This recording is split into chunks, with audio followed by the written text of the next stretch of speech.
My name is Nikole Hannah-Jones. I am a staff writer at the New York Times Magazine. The 1619 Project is an effort to commemorate the 400th anniversary of the first enslaved Africans being sold into the colony of Virginia. I created the 1619 Project because I believe that slavery and its legacy and the anti-Black racism that developed to support and justify slavery is one of the fundamental and foundational organizing factors of the United States.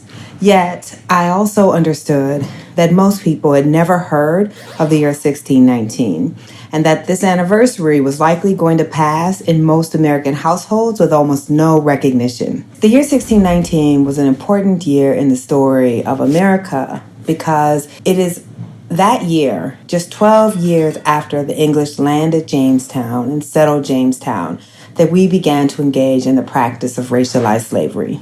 And of course, what the 1619 Project argues is that almost nothing about modern American life has been left untouched by that decision. At the time of the Revolution, when we are deciding that we want to break off from the British Empire and become our own nation and our own country, we have a decision to make.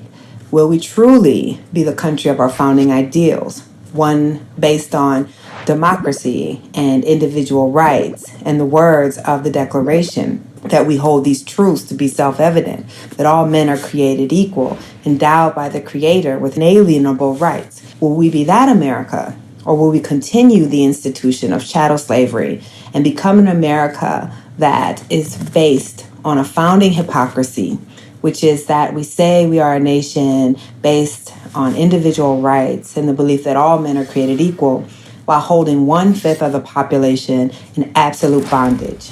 And that I believe that year 1619 is so critical because that sets us on course to become a nation built on both an idea and a lie. I wanted us to finally talk as a country about the modern legacy of slavery and to realize that this is not just something that happened a long time ago, that all of us as Americans are living with the consequences of that decision that occurred in 1619.